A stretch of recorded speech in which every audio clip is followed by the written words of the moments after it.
नमस्कार, स्वागत है आपका कथा कल्प में। आज का व्यंग है गालिब के परसाई।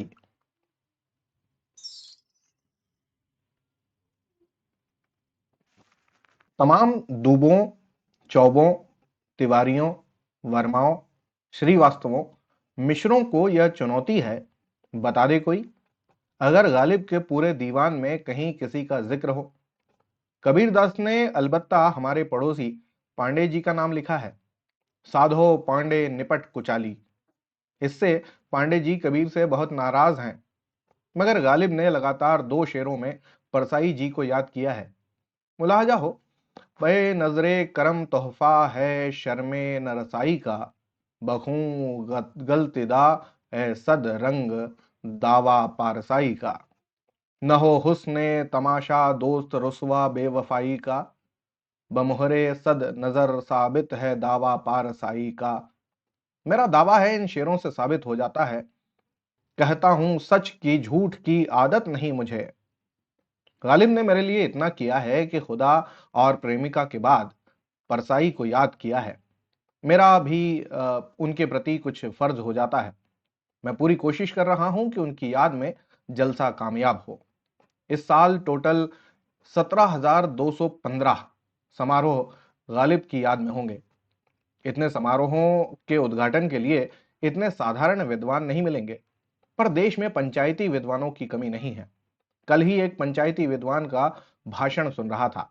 वे कह रहे थे, गालिब, आहा, गालिब महान कवि थे, आहा, गालिब महान शायर थे, ओहो, मिर्जा गालिब के क्या कहने हैं, ओहो हो। मैं पंचायती विद्वान की तकलीफ देख बहुत दुखी हुआ। तय किया कि इस तकलीफ को दूर करूंगा। मैं सारे पंचायती विद्वानों के लिए एक नमूने का भाषण लिख रहा हूं, जिससे उनकी तकलीफ दूर हो जाएगी। गालिब के समारोह सफल होंगे और गालिब के प्रति मेरा फर्ज भी निभ जाएगा। हक तो यह है कि हक अदा न हुआ। जो वेद नहीं पढ़े वे भी वैदिक धर्म को मानते हैं। जो शास्त्र नहीं पढ़े शास्त्रों में विश्वास रखते हैं। जो गालिब को नहीं समझते वही गालिब को समझा सकते हैं। गालिब ने खुद कहा है, जो गालिब को नहीं समझे वही उसे सही समझे। अगर गालिब इस उम्दा शेर को अपने गले डालने से इनकार करें तो यह मीर को दे दिया जाए। अगर मीर भी इसका जोखिम न उठाना चाहे तो इसे मेरा ही मान लिया जाए। इस बुनियाद पर अब भाषण खड़ा होता है। भाइयों और बहनों, बड़ी खुशी की बात है कि 100 साल पहले गालिब की मृत्यु हो गई थी। अगर वे 100 साल पहले नहीं मरते तो आज हमें यहाँ समारोह करने का सुनहरा अवसर न मिलता। हम गालिब के आभारी हैं कि उन्होंने हमें यह चांस दिया। आप पूछेंगे कि गालिब कौन है? यह प्रश्न गालिब के समय में भी लोग पूछते थे। गालिब प्रचार से दूर रहते थे। कोई नहीं जानता था कि गालिब कौन है। गालिब खुद भी नहीं जानते थे कि वे गालिब हैं।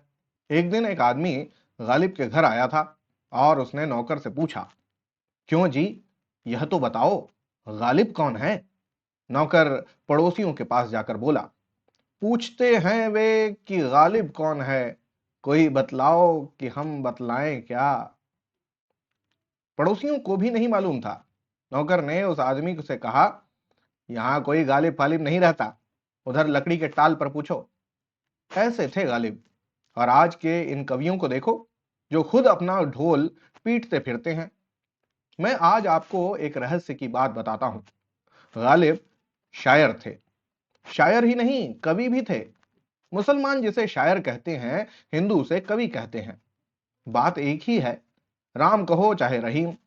मैं तो हिंदू मुस्लिम भाई भाई का सिद्धांत मानता हूं। हमारे महात्मा गांधी कहा करते थे, एक साथ मिलकर गाओ, प्यारा भारत देश हमारा, झंडा ऊंचा रहे हमारा। भाइयों, गालिब विश्व के महान कवि थे। वे विश्व के ही नहीं, भारत के भी महान कवि थे। सिर्फ भारत के ही क्यों, उर्दू के भी महान कवि थे। मैं तो उन्हें हिंदी का कवि भी मानता हूं। हिंदी उर्दू में कोई भेद नहीं है। हिंदू लोग जिसे हिंदी कहते हैं, मुसलमान उसे उर्दू कहते हैं। सच पूछा जाए तो गालिब महान भारतीय परंपरा के कवि थे, क्योंकि वे जुआ खेलते थे। हमारे यहाँ जुआ खेलने वाले को धर्मराज कहते हैं। गालिब कलयुग के धर्मराज थे। अब मैं गालिब की शायरी पर प्रकाश डालूंगा। गालिब गजल लिखते थे। वे गजल ही नहीं, शेर भी लिखते थे। शेर लिखना बड़ा खतरनाक काम है। गालिब खानदानी सिपाही थे, इसलिए शेर से डरते नहीं थे और उसे लिख देते थे। दुनिया में सिकंदर सरीखे बहादुर हो गए, पर शेर एक भी ना लिख सके। यह तो गालिब का ही दम था। और आज के कवि कुत्ते से डर जाते हैं, यह कायर क्या शेर लिखेंगे? भाइयों, गालिब ने बहुत दुख भोगे। एक कोई गुंडा तो खंजर लेकर उनके पीछे ही पड़ा रहता था। उसका नाम था सितमगर। सितमगर नाम का यह गुंडा गालिब को जिंदगी भर तंग करता रहा। दिल्ली की पुलिस उससे मिली हुई थी और उस पर कोई कार्यवाही नहीं करती थी। धिक्कार है चौहान साहब की पुलिस को। गालिब को पुलिस तंग करती थी। एक दिन वे थक कर सड़क पर बैठ गए। पुलिस वाला आया और उन्हें उठाने लगा। गालिब ने बड़ी लाचारी से कहा, बैठे हैं रह गुजर पे हम, कोई हमें उठाए क्यों? पुलिस वाले ने उन्हें घसीट कर किनारे कर दिया। गालिब रोने लगे। किसी राहगीर ने पूछा, अरे भाई, रो क्यों रहे हो? गालिब ने जवाब दिया, रोएंगे हम हजार बार, कोई हमें सताए क्यों? यानी अगर पुलिस वाला हमें सताएगा तो हम क्यों नहीं रोएंगे। दिल्ली में दूसरे शायर गालिब को द्वेष कारण तंग करते थे। वे गालिब की बदनामी के लिए कविताएं लिखते थे और उन्हें फैलाते थे। एक शायर कहता था कि दिल्ली में गालिब की आबरू ही नहीं है। वह लिखता है, बना है शाह का मुसाहिब फिरे है इतराता, वगरना शहर में गालिब की आबरू क्या है। जरा सुनिए, ये बदमाश कैसी कैसी बातें उस महान कवि के बारे में करते थे। काबा किस मुंह से जाओगे गालिब, शर्म तुमको मगर नहीं आती। ये दिल जले कवि सम्मेलनों में गालिब को अपने लोगों से हूट करवाते थे। परेशान होकर गालिब कलकत्ता के कवि सम्मेलन में चले गए। वहां भी स्थानीय प्रतिभाओं ने उन्हें हूट किया। कलकत्ता में भी वे उखड़ गए। ये ऐसे नीच लोग थे। जब गालिब मर गए, प्रशंसक रोने लगे तो उन्हें बुरा लगा। गालिब के लिए इतने लोग रोए, कलेजे पर सांप लौट गया। कहने लगे, गालिबे खस्ता के बगैर कौन से काम बंद हैं, रोइए जार जार क्या कीजिए हाय हाय क्यों। आखिर गालिब ने भी इन दुष्टों से निपटने का निश्चय कर लिया। उन्होंने कहा, कोई दिन अगर जिंदगानी और है, हमने जी में अपने ठानी और है। यानी हमने ठान ली है कि जितनी जिंदगी बची है उसमें इन दुष्टों से गिन गिन कर बदला लेना है। भाइयों, गालिब के कष्टों का अंत नहीं था। उन्हें दिल की बीमारी भी थी। उनके हार्ट में हमेशा दर्द होता रहता था और वे इतने परेशान थे कि जो मिलता उसी से पूछते, आखिर इस दर्द की दवा क्या है। दिल्ली में उन दिनों कोई अच्छा हार्ट स्पेशलिस्ट नहीं था। उन्होंने कलकत्ता में जांच करवाई, दवा भी ली, पर कोई फायदा नहीं हुआ। आखिर निराश होकर उन्होंने कह दिया, मौत से पहले आदमी गम से निजात पाए क्यों। धिक्कार है हेल्थ मिनिस्टर को। इतने बड़े कवि के इलाज का इंतजाम नहीं कर सके। संसद में इस बात पर किसी को प्रश्न उठाना चाहिए। दिल की ही नहीं, गालिब को पेट की बीमारी भी थी। उनके पेट में दर्द होता रहता था। दिल्ली के एक हकीम से उन्होंने दवा ली थी। एक दिन हकीम पानी चौक में मिल गए। पूछा, गालिब साहब, पेट का दर्द कैसा है? गालिब ने जवाब दिया, दर्द मिन्नत कशे दवा न हुआ, मैं ना अच्छा हुआ बुरा ना हुआ। यानी तबीयत में कोई फर्क नहीं है, दर्द जैसा का तैसा है। उर्दू साहित्य के एक विद्वान ने खोज की कि गालिब के पेट का दर्द का कारण शराब थी। हाय डॉक्टर बनर्जी साहब, उस वक्त दिल्ली में होते तो गालिब को अच्छा कर देते। कवि का दुर्भाग्य देखिए कि डॉक्टर बनर्जी उनके मरने के बाद पैदा हुए। इसी को विधि की विडंबना कहते हैं। अब मैं आपको बताता हूं कि गालिब को बड़ा कवि क्यों मानता हूं। दुनिया के किसी कवि ने मरने के बाद कविता नहीं लिखी। गालिब एकमात्र कवि हैं जिन्होंने मरने के बाद भी कविता लिखी।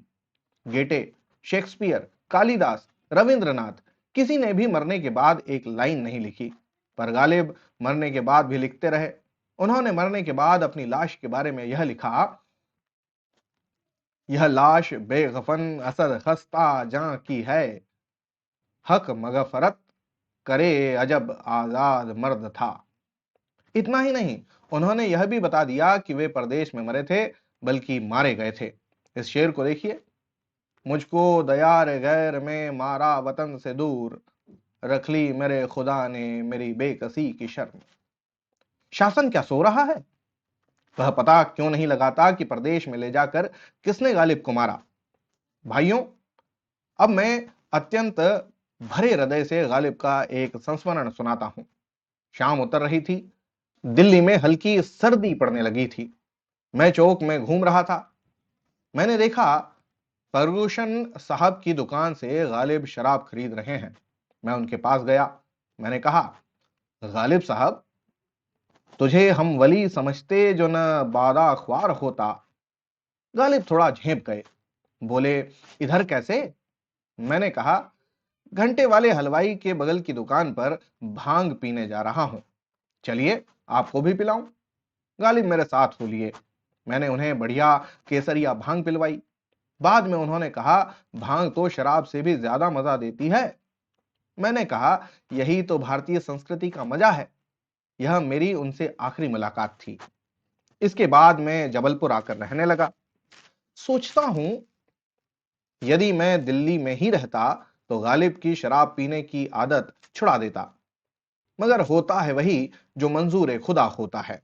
भाइयों, ऐसे थे गालिब जिनकी शताब्दी आज हम मना रहे हैं।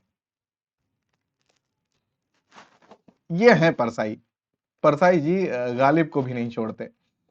कमाल लिखते हैं। आपको कैसी लगी रचना जरूर बताइएगा। होती है अगली कहानी में मुलाकात। तब तक के लिए धन्यवाद और जय हिंद।